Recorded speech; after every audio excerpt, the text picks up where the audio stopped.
우리가 어떤 마음으로 사는가 하는 것은 굉장히 중요합니다. 우리의 마음의 태도에 따라서, 마음가짐에 따라서 환경을 뛰어넘을 수 있는 힘을 주기 때문에 그렇습니다. 그래서 옛말에 마음먹기에 달려있다는 말을 하고 있지 않습니까? 우리 마음속에 두 가지 대표적인 마음이 있는데, 하나는 부정적인 것과 하나는 긍정적인 것입니다. 근데 우리는 믿음을 가지고 사는 사람들은 이것이 이제 불신앙과 신앙으로 발전을 하게 돼요. 부정적인 생각을 가득 가지고 하나님을 보게 되면 불신앙으로 빠지게 돼버려요. 그래서 우리가 보통 사람들이 생각하는 부정적인 마음을 우리는 잘 생각하면서 내 마음에 그것이 신앙으로 자리 잡지 않도록 해야 되는 겁니다. 요즘 마인드 컨트롤이라는 그 프로그램을 가지고 마음 챙기기, 이런 프로그램으로 뭐 학원 같은 명상원 이런 것들을 많이 운영을 하는데, 우리 믿는 사람들은 그런 내용들을 조금 뭐 참고를 할 사항은 있긴 있더라고요. 그러나 그거 갈 필요도 없어요.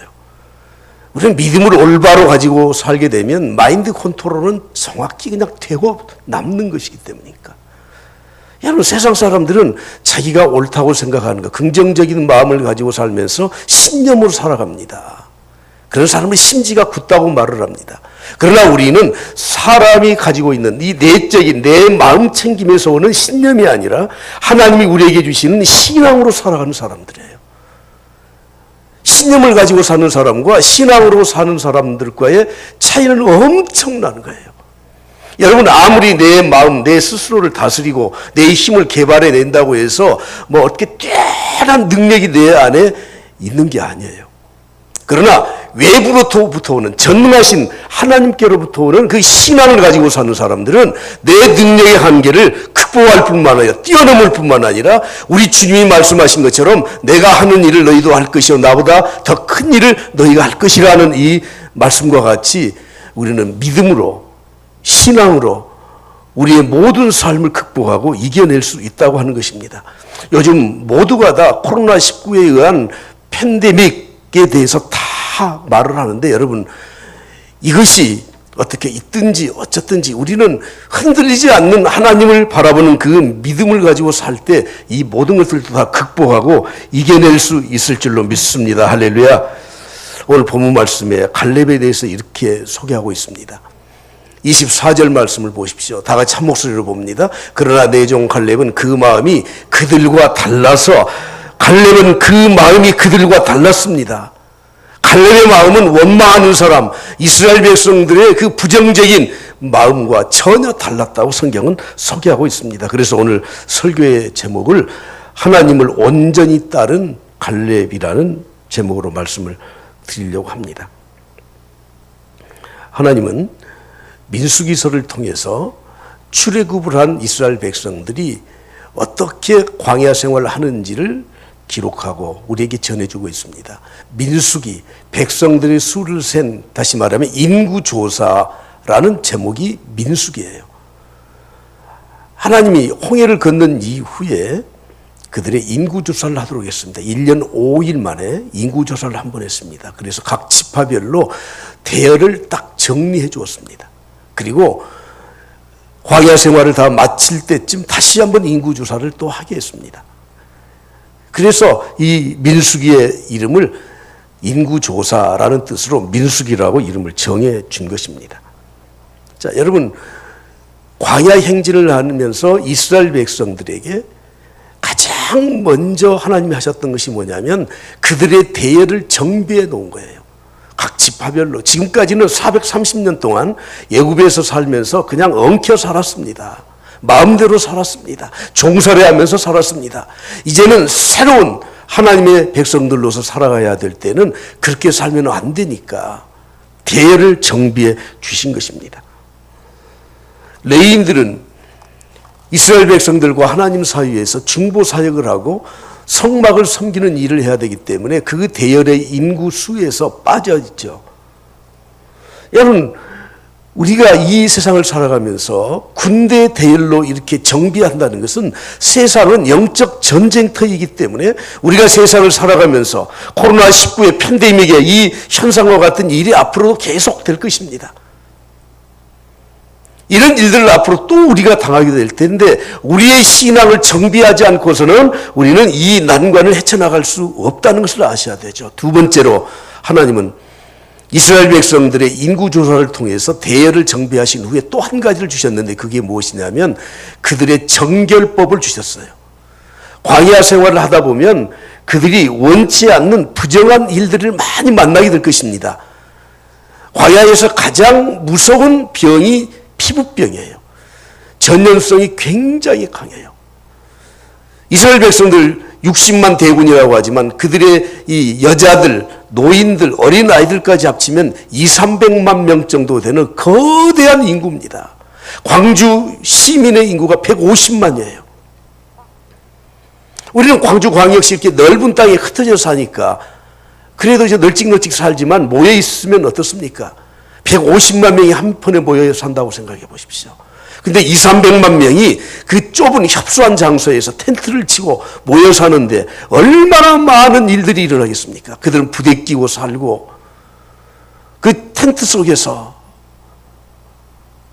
많은 고통을 겪으면서 사는데 거기에다가 피부병이 한번 걸리면 그냥 온 가족을 비롯해서 모두가 다 전염이 되니까 지금 우리의 의학 상식으로 보면 그 나병이 아닌 것들도 다 전염성이 강한 피부병으로 나병으로 인정을 해서 격리를 시키잖아요. 지금 코로나19를 통해서 우리는 자꾸 격리를 시키지 않습니까?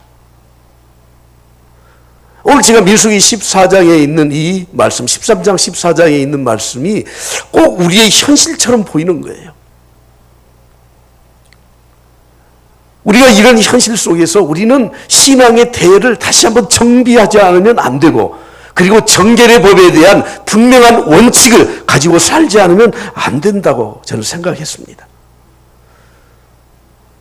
이스라엘 백성들이 혹시 죄를 짓게 되거나 질병을 가지게 되면 꼭 제사장에게 먼저 진단을 받아야 돼요. 그리고 고침받았을 때에도 제사장에게 보여서 확진을 그들이 받아야 돼요. 그래야 공동체로 다시 들어올 수 있습니다. 오늘 우리의 상황과 아주 흡사하다고 저는 생각합니다. 우리는 두 가지를 잘 지키며 살아야 됩니다. 첫째는 대열을 정비해야 돼요. 우리 신앙생활, 삶의 대열을 정비해야 돼요. 지금까지 살았던 대로 살면 안 돼요. 지금까지 막 쓰고 살면 안 돼요. 지금처럼 그냥 막 마음대로 돌아다니면서 살면 안 돼요. 그리고 정결법을 꼭 지켜야 돼요. 그런데 이 두 가지의 핵심에 한 가지 원인이 있다는 걸 아셔야 돼요. 그게 뭐냐면 원망이라고 하는 것입니다. 이스라엘 백성들이 과거에 그 광야 생활에 실패했던 핵심적인 원인은 원망입니다. 원망.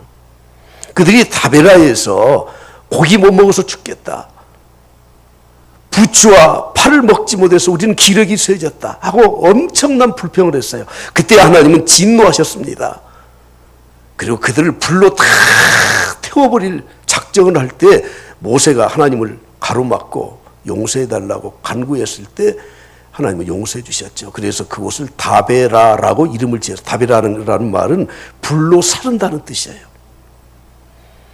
이스라엘 백성들은 조금만 힘들면 원망, 홍해를 앞에 놓고도 원망, 정탐꾼을 보낸 이후에 오늘 인수기 13장 14장에서 나오는 이 원망은 엄청난 겁니다.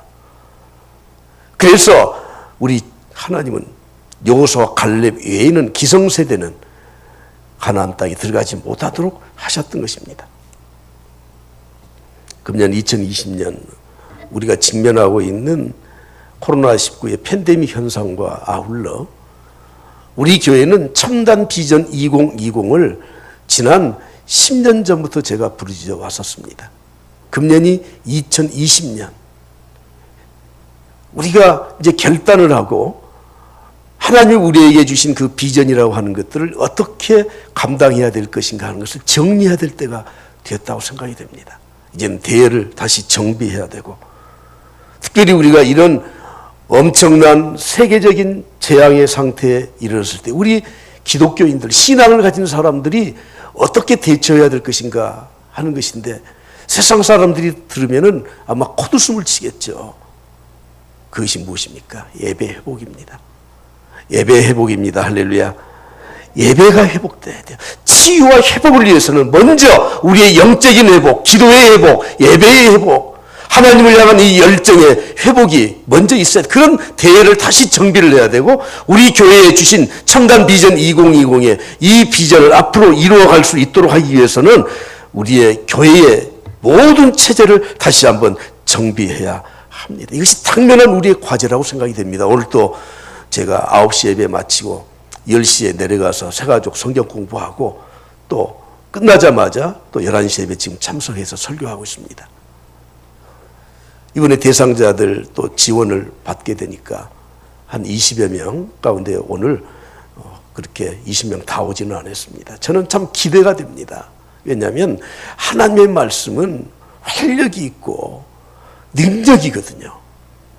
우리가 하나님의 말씀을 올바르게 배우고 성령의 역사하심으로 그것이 나에게 영적인 양식이 될 때는 엄청난 힘과 능력이 되어서 이 세상의 모든 것을 이겨낼 수 있기 때문에 그런 것입니다. 금년 남은 기간 동안 반년 동안에 저는 여러분들과 함께 한 가지 구호를 외치려고 합니다. 그것은 바로 우리가 늘 외쳤던 구호와 같은 것인데 치유와 회복이에요. 치유와 회복이 되지 않고서는 우리는 정상적인 우리의 믿음의 길로 일상적인 삶으로 앞으로 더 전진하고 하나님을 섬겨나갈 수 없기 때문에 그렇습니다. 저는 오늘 4가지 단락으로 나누어서 말씀을 드리려고 하는데, 첫 번째 단락은 이미 광야 행진에 대해서 말씀드렸고, 두 번째는 상황을 보는 사람들에 대해서 좀 말씀을 드리려고 합니다. 우리는 상황을 정확히 판단해야 돼요. 상황을 정확히 판단하지 못하면 우리의 앞으로 나아갈 길도 다 착오를 일으키지 않습니까? 요즘 우리가 살고 있는 세상은 어떤 상황입니까? 코로나19의 상황인지 뭐예요? 힘들고 어렵다고 하는 것입니다. 근데 여러분, 광야 40년이나 그 이후에 가나안의 삶이나 아니면 세계의 경제가 호황을 누릴 때나 결국엔 그 밑바닥의 근저에는 항상 힘들고 어려운 일들은 계속되어 왔다는 것을 아십니까? 오늘 민수기 23장 28절 말씀, 지금 광야 생활을 배경으로 한 이 말씀을 보십시오. 그 땅 거주민은 강하고 성읍은 견고하고 심이 클 뿐만 아니라 거기서 안악 자손을 보았다. 지금 하나님께서 약속의 땅, 축복의 땅으로 주신 바로 그 땅의 현실이 어떤 현실입니까? 그 땅 거주민을 몰아내야 되는데 그들은 너무너무 강했습니다. 이스라엘 백성들, 아직 전쟁을 한 번도 치러보지 못한 백성들이 그 땅을 정복한다는 것은 불가능한 일이라, 현실이에요. 그것이. 성은 견고합니다. 안악자손들, 엄청나게 건장한 거인들이 살고 있는 바로 그 땅이었다는 것입니다. 여러분, 현실을 올바르게 보지 못하는 사람들은 정말 어리석은 사람들입니다. 오늘 우리의 현실을 정확히 볼 수 있어야 됩니다. 그러나 여러분, 현실 상황만 보면 안 되는 거예요. 상황을 보면서, 현실을 보면서 우리는 믿음의 눈으로 하나님을 볼 수 있어야 된다는 것입니다. 인류 모든 사람들은 언제나 한 가지를 추구했는데 그게 행복을 추구했던 거죠. 그런데 행복한 삶을 누리기 위해서 자유를 먼저 찾아야 돼요. 자유롭지 못하면 절대 행복이라는 것을 누릴 수가 없습니다. 그래서 행복의 첫째 조건은 내 삶의 자유입니다. 자유. 인간에게 자유가 주어지지 않으면 어떤 것도 누릴 수가 없습니다. 내가 병에 걸려서 병원에 입원해 있고 질병 속에 고통 중에 있으면 그 질병 때문에 내 자유를, 신체의 자유를 상실했으면 내가 행복하게 살 수 있습니다. 행복의 질이 떨어져요. 내가 서울을 가고 싶은데 교통비가 없어서 가지를 못해. 경제적인 가난이 있으면 내가 자유함을 누리지 못해요. 그러면 행복을 누릴 수가 없습니다. 미국의 32대 최장 대통령으로 기록되고 있는 프랭클린 루스벨트 대통령이 그가 1940년 3선 대통령으로 단홍선이 되고 그 이듬해 1월 6일 연두교서에서 이런 연설을 했습니다. 사람에게는 자유가 있어야 된다. 첫째는 언론의 자유, 두 번째는 신앙의 자유, 세 번째는 결핍으로부터 자유, 네 번째로는 공포로부터 자유가 있어야 한다.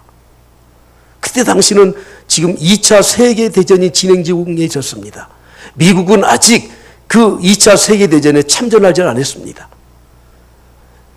1941년 1월 달에 이 연설을 하고 3월 달에 미국이 참전을 하게 돼요. 이 네 가지의 자유가 세계 인권 사상의 초석이 되었습니다. 대서양 헌장에, 미합중국 공동선언에, 국제연합 헌장의 인권 조항에, 그리고 1948년 12월에는 유엔 총회에서 채택된 세계 인권 선언의 전문에 이 내용이 그대로 들어가게 되었습니다. 저는 오늘 이 연설문을 소개하려고 하는 것이 아닙니다. 우리의 현실을 보면 우리가 자유롭게 살 수 있는 세상인가 하는 거예요. 여러분, 전염병 하나 오니까 자유롭게 돌아다녀요? 우리가 자유롭게 직업을 가지고 돈을 벌 수가 있어요? 모든 게 다 막히지 않습니까? 그런데 이 네 가지 언론, 신앙, 결핍, 공포로부터의 이 네 가지의 자유를 뛰어넘을 수 있는, 이겨낼 수 있는 것이 딱 한 가지 길이 있습니다. 그것이 바로 믿음을 갖는 거예요. 예수 그리스도를 전적으로 신뢰하면서 살아가는 것입니다.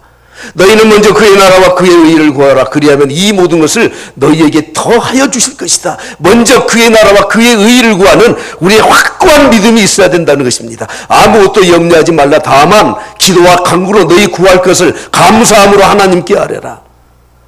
다 신앙에서 모든 문제 해결의 실마리를 하나님이 우리에게 주시지 않았습니까? 누구든지 지혜가 부족하거든 후히 주시고 꾸짖지 아니하시는 하나님께 구하라. 그리하면 너희에게 주시리라. 사랑하는 성도 여러분, 지금까지 인류 역사가 내려오는 동안에 한 번도 고통과 어려움과 힘든 일이 없었을 때는 한 번도 없어요. 호황을 누렸다고 하지만 그 밑에 근저에는 엄청난 고통이 도사리고 있었던 거 아십니까? 이럴 때일수록 우리는 하나님 더욱 의지하면서 살아야 됩니다. 성경은 우리에게 과거 죄악된 세상의 종의 멍에를 벗어버리라, 종의 멍에를 다시 매지 말라고 말씀합니다. 갈라디아서 5장 1절에 이렇게 말씀하죠. 그리스도께서 우리를 자유롭게 하려고 자유를 주셨어요. 예수 그리스도께서 자유를 주셨어요. 빈곤으로부터 자유를 주셨습니다. 결핍으로부터 자유를 주셨습니다. 불안과 초조로부터 자유를 주셨습니다. 억압 속에서 자유를 주셨습니다. 그러면서 우리에게 하시는 말씀이 무엇입니까? 그러므로 다 같이 시작. 굳건하게 서서 다시는 종의 멍에를 매지 말라고 말씀하고 있습니다. 그런데 우리는 지난날 믿지 않았던 이스라엘 백성들 예굽에 종살이했던 그 종의 멍에를 자꾸 그들은 얽어매면서 불만, 불평, 원망을 하면서 살아가고 있지 않습니까? 여러분, 오늘 우리는 상황을 정확히 보아야 돼요. 현실을 분명히 보아야 돼요. 그러나 현실만 보면 안 돼요. 위에 계신 하나님을 보아야 돼. 하나님의 능력을 보아야 돼요. 하나님이 어떻게 인도하실 것인지에 대해서 우리는 기대하고 살아야 한다는 것입니다. 원망은 때로는 성격 탓이죠. 사람에 따라 다르잖아요. 상황 탓이죠. 그러나 결국엔 성격과 상황으로만 말할 수 없고 그건 불신앙의 탓이에요. 불신앙의 탓. 내가 하나님 믿는다면서요. 전적으로 하나님 인도하신 것을 우리는 확신한다면서요. 그의 나라와 그의 의를 먼저 구하면 다 주신다고 우리는 믿고 있지 않습니까? 그러니까 우리의 불평과 불만과 원망이라고 하는 것은 불신앙의 탓이라는 것을 우리는 알아야 되는 것입니다. 원망 뒤에는 항상 무책임함이 따라오는 거 아십니까? 무책임한 사람이 원망하는 겁니다. 대안을 가지고 원망하는 사람은 한 사람도 없습니다. 자기가 책임지겠다고 하는데 원망하는 사람은 없습니다.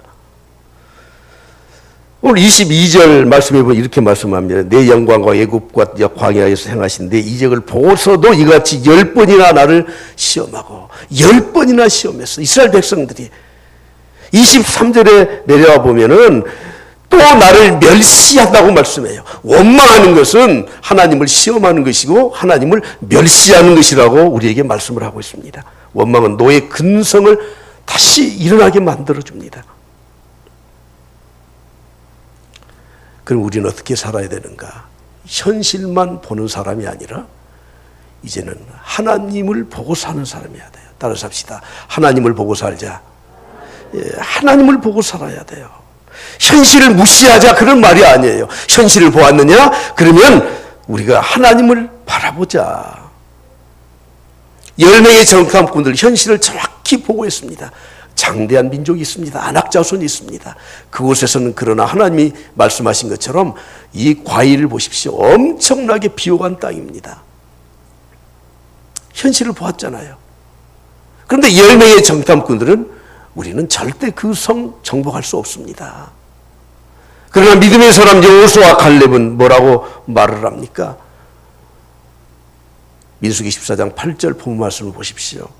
우리 다 같이 한 목소리로 봅니다. 여호와께서 우리를 기뻐하시면 우리를 그 땅으로 인도하여 들이시고 그 땅을 우리에게 주시리라. 이는 과연 젖과 꿀이 흐르는 땅이니라. 할렐루야. 할렐루야. 여호와께서 기뻐하시면, 하나님이 도와주시면, 하나님의 능력이라면 우리는 능히 그 땅을 차지하게 될 것입니다. 그들은 우리의 먹잇감입니다. 이렇게 보고를 하고 있지 않습니까? 그러므로 우리가 현실을 직시해야 되지만 현실만 보지 말고 하나님을 보게 되면 해석이 달라지는 거예요. 태도가 달라지는 것입니다. 우리가 사물을 보는 시각이 크게 세 가지더라고요. 첫 번째로는 헛된 것을 보는 사람들이 있습니다. 착시현상이죠. 왜곡된 시각으로 보는 거죠. 내가 가지고 있는 어떤 사고의 틀, 딱 거기에 가두어서 현실을 보니까 그 사고의 틀 안에 들어온 것으로만 해석을 하는 거예요. 그래서 대부분 그런 사람들은 제가 처음에 말씀드린 것처럼 죄송하지만 꼰대 같은 성품이 있어요. 꼰대 같은 거. 극단적인 시각을 가지고 세상의 모든 사물을 봐요. 한 면만 봐요. 대화가 통하지를 않아요. 설교 시간에 제일 걱정스러운 건 혹시 내 말이 어떤 정치적인 발언이 되지 않나 하는 것 때문에 우려가 돼서 말을 안 하려고 하는데, 그럼에도 불구하고 이게 잘 설명을 해주니까 내가 말을 하니까 혹시 말씀 마치고 그에 대해서 다른 생각이 있으면 저에게 찾아오셔서 충고를 해주시면 돼요. 지난번에 이 나라가 어려움을 겪었을 때 이렇게 말을 하는 사람이 있더라고요. 대통령 전화 그러더라고. 지금 조선시대야?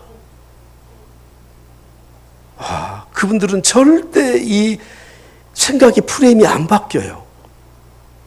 극단적인 생각만 하는 거예요. 저는 그것이 옳다 그러단 말이 아니에요. 그 사람의 입장에서 그게 맞을 수도 있겠죠.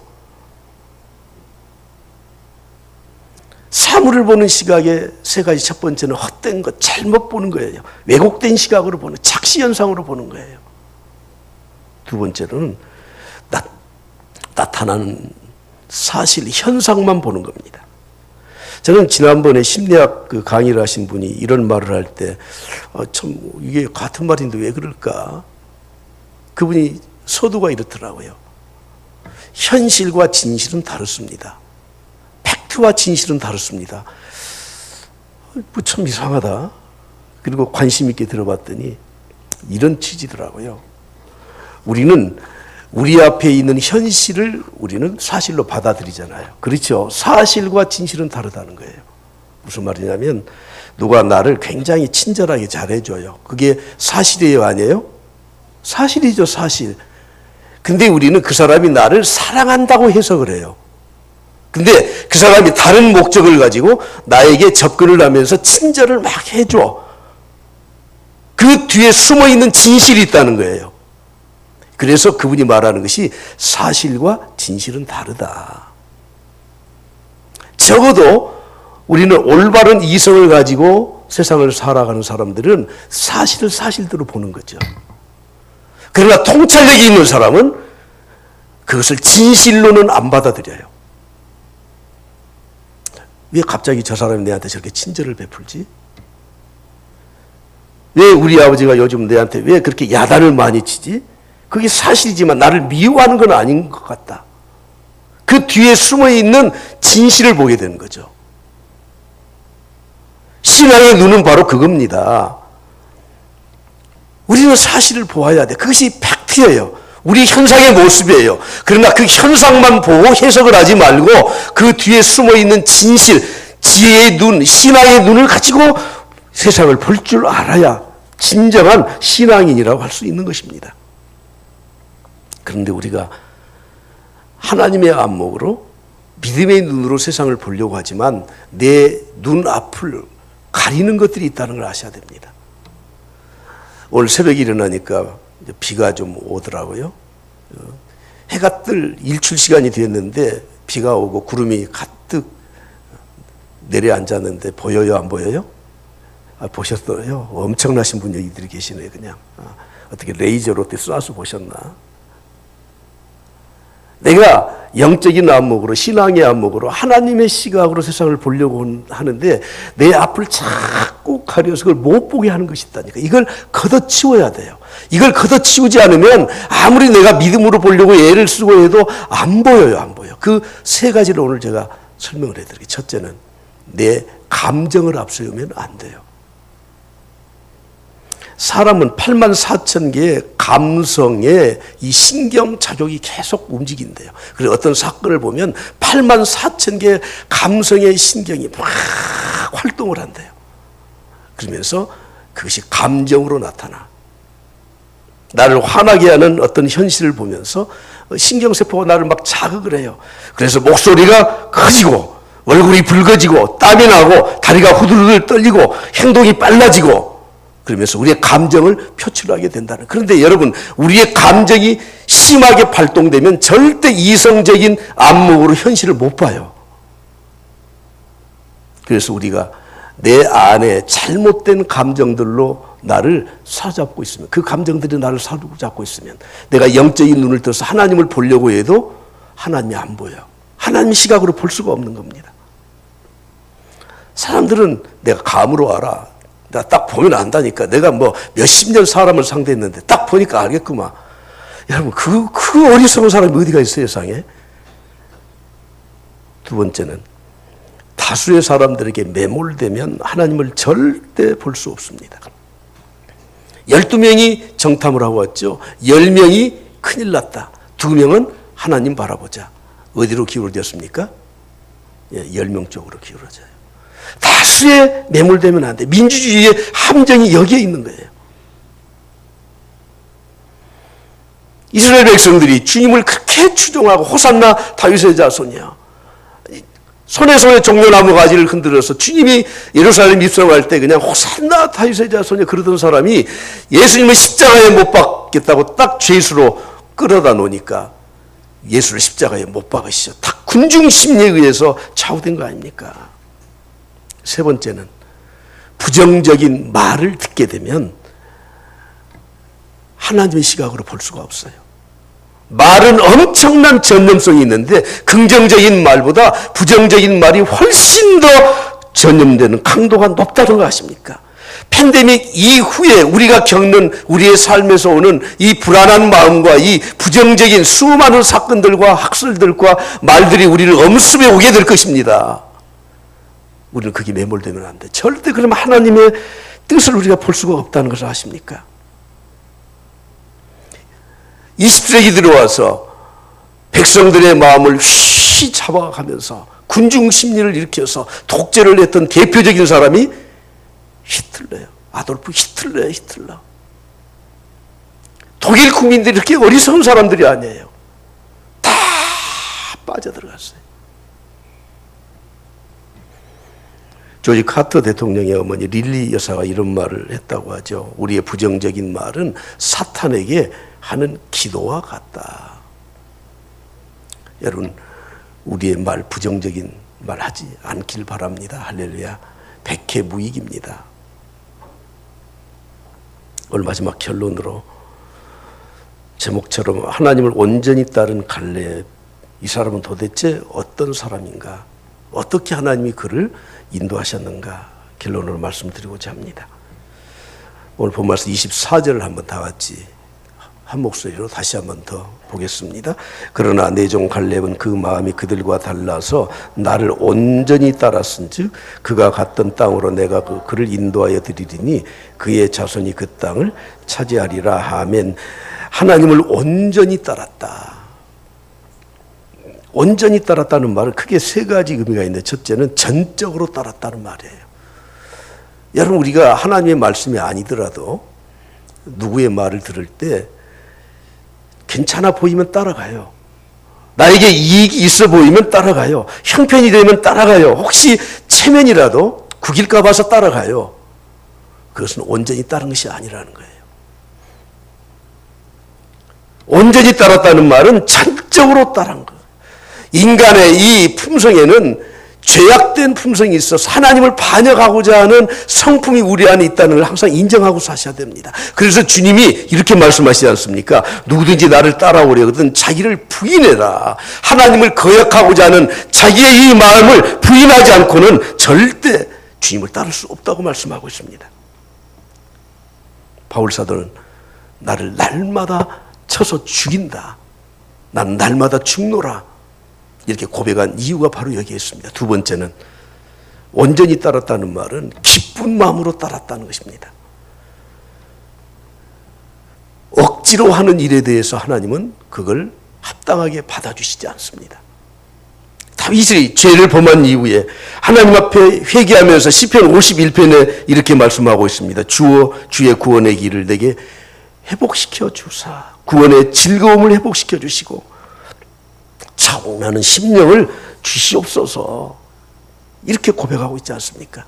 온전히 따랐다는 말은 기쁜 마음으로, 차원하는 마음으로 주님을 따르는 것을 말합니다. 세 번째, 온전히 따랐다는 말은 끝까지 따라갔다는 말이에요. 갈렙은 40년 동안 모세를 섬기면서 광야 생활을 했죠. 그리고 지금 민수기 이 13, 14장 이후에 가나안을 정복한 이후에, 가나안 정복 후에 약 5년 정도를 여호수아를 섬기면서 따랐습니다. 근데 갈렙은 모세를 섬겼던 40년이나 가나안을 정복하면서 여호수아를 섬겼던 5년이나 똑같아요. 사람을 섬긴 것이지만 하나님을 섬긴 것이기 때문에 초지일관하면서 절대 흔들리지 아니하고 항상 2인자로 3인자로 자기 자리를 지키면서 하나님을 섬기는 그런 삶을 살았던 사람입니다. 제가 이 말씀을 준비하다가 갑자기 애국가 4절이 생각이 나더라고요. 애국가 4절이 아시죠? 이 기상과 이 마음으로 충성을 다하여 괴로우나 즐거우나 나라 사랑하세. 괴로우나 즐거우나, 나라도 괴로우나 즐거우나 사랑하자는데 하나님의 일을 초지일관, 기쁠 때나 슬플 때나 어쩐 때나 어느 때나 우리가 하나님의 일을 충성스럽게 감당해야 되지 않겠습니까? 하나님은 이렇게 말씀하십니다. 하나님을 온전히 따른 갈렙에게 축복해 주셨는데 그의 건강을 책임져 주셨습니다. 나이 85세가 되어서 이 산지를 내게 주소서 할 때에 갈렙은 40대 장정과 같은 힘이 있었다고 성경은 말씀하고 있지 않습니까? 여러분, 21세기에 우리에게 닥쳐있는 이 팬데믹 이후에 누가 성공적인 삶을 살 수 있는가 하는 겁니다. 하나님을 온전히 섬기면서 하나님만 의지하고 사는 자들에게는 우리에게 건강뿐만 아니라 긍정적인 마인드로 살아갈 때, 모든 것을 수용하며 살아갈 때 생존할 수 있는 능력도 우리에게 주실 줄로 믿습니다. 할렐루야. 그리고 이스라엘 백성들이 여호수아 칼렙이 하나님이 기뻐하시면 이 땅을 우리가 능히 이겨낼 수 있다고 할 때 돌을 들어서 쳐 죽이려고 했습니다. 민수기 14장 10절을 보십시오. 온 회중이 그들을 돌로 치려 하는데 그때 여호와의 영광이 회막에서 이스라엘 모든 자손에게 나타나시니라. 여호와의 영광이 나타나서 이 여호수아 칼렙을 탁 보호해 주셔요. 손대지 못하도록 보호해 주셔요. 여호와 하나님을 온전히 따르는 자는 백성들이 돌을 들어서 치려고 해도 막아주셔요. 할렐루야. 내 발걸음을 막아주셔요. 나를 원수처럼 취급하는 자들의 손에서 나를 구원해 주시고 내 사업을 지켜주시고 내 가정을 지켜주실 줄로 믿습니다. 칼렙은 모세에게 약속하신 그 땅을 소유하도록 해주시고 그리고 자손 모두에게 하나님의 축복을 천대까지 갚아주신다고 말씀하고 있습니다. 지난 주일날 제가 설교 말미에 했던 이 말을 마지막 결론으로 말씀 다시 드리고 마치고 기도하려고 합니다. 감리교의 창시자 존 웨슬리가 이렇게 말을 했죠. 영국의 감리교 신자들은 신앙생활을 착실히 함으로 다 부자가 되었다. 생각나세요? 여러분 믿음생활 잘하면 다 부자 된다 그런 말이 아니에요. 그냥 교회 다니면 다 부자 된다는 말이 아니에요. 정말 하나님의 말씀을 온전히 따르는 자는 이 모든 것을 너희에게 더하여 주시리라 하는 이 확실한 약속을 따라서 주의 뜻대로 살아가는 자들에게 하나님께서 이 세상에서도 자유롭게 살아갈 수 있도록 풍요롭게 살아갈 수 있도록 세상의 물질의 풍요함도 당연히 주신다고 하는 메시지 아닙니까? 우리가 하나님 믿는데 세상 무엇이 두렵습니까? 담대하게 살아갑시다. 할렐루야. 그리고 하나님이 인도하시는 대로 살아갈 때 하나님이 우리에게 이런 축복을 주실 줄로 믿습니다. 하나님